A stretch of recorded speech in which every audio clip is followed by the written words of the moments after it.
Bismillahirrahmanirrahim. Barisan sakit hati.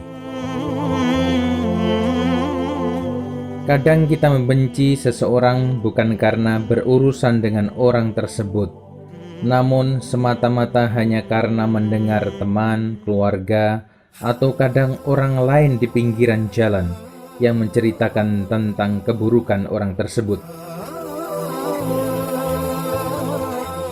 Akhirnya kita ikut benci pada sosok itu, padahal sama sekali kita tidak pernah berurusan langsung dengan sosok yang kita benci itu. Sekali lagi, hanya karena mendengar ocehan orang lain. Celakanya lagi, orang yang bercerita itu juga hanya mendengar cerita dari orang lain. Wow, akhirnya kita masuk dalam barisan sakit hati itu. Wal'iyadzubillah. Wa ainur ridho an kulli aibin kalilah kama anna ainas sukhti tubdil masawiyah. Bila mata memandang dengan cinta, maka semua nampak baiknya, sebagaimana bila mata memandang dengan benci, segalanya hanya nampak buruknya. Sedulur, orang yang tidak suka padamu akan terus mencari-cari kesalahanmu sambil mempengaruhi orang lain untuk ikut membencimu. Di dunia ini, sebaik apapun dirimu, akan ada saja orang yang membencimu, bukan karena kamu berlaku jahat pada mereka, tapi karena mereka iri dengan apapun yang ada padamu. Percayalah, satu orang yang membencimu tanpa alasan yang jelas, Allah akan gantikan dengan puluhan atau lebih orang-orang yang menyayangimu. Nggak usah khawatir bila ada yang membencimu. Khawatirlah ketika Anda membenci orang lain, karena itu berarti hati kita mulai kotor. Inilah beberapa hal yang sebaiknya dilakukan saat dibenci. Pertama, tersenyum tulus. Biarkan dirimu bahagia dan merasakan damai di hati. Peduli amat dengan pembenci, biarkan saja dia mati dengan kebenciannya. Kedua, mulailah menyapanya. Itulah kualitas diri yang sejati. Bila direspon baik, hatimu lega. Bila pun tidak, bukankah hatimu telah lapang hingga mudah saja memakluminya? Ketiga, membantunya saat kesulitan.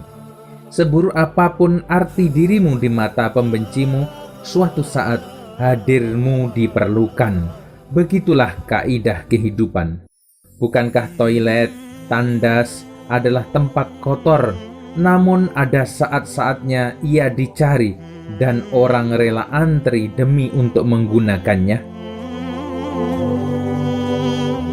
Keempat, bercanda. Orang yang mampu bercanda dengan elegan adalah seorang yang cerdas.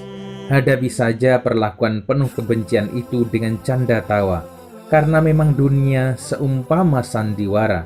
Nggak usah direspon serius-serius amat. Kelima, jangan baper, terlalu hanyut dalam perasaan. Bila ternyata orang tersebut masih membencimu, nggak usah disimpan ucapan-ucapan yang menyakitkan itu. Itu adalah racun, buang saja ke tempat sampah. Jangan sekali-kali disimpan di hati. Yang keenam, tetap jadilah orang baik, yaitu dengan tidak membalas benci dengan benci. Bila kamu dibenci, lalu kamu juga membencinya, apa bedanya dirimu dengan dia? Doakan agar dia hidup bahagia, sejahtera, dan berkelimpahan. Itulah bukti nyata bahwa dirimu memang beda. Ingatlah, orang yang membencimu akan selalu punya hati dan cara untuk membencimu, sedang orang yang mencintaimu akan selalu bisa membersamaimu, karena yang mencintaimu selalu mencari cara agar bisa melihat kebaikan-kebaikanmu semata. Cukuplah setitik api membakar daun-daun kering itu.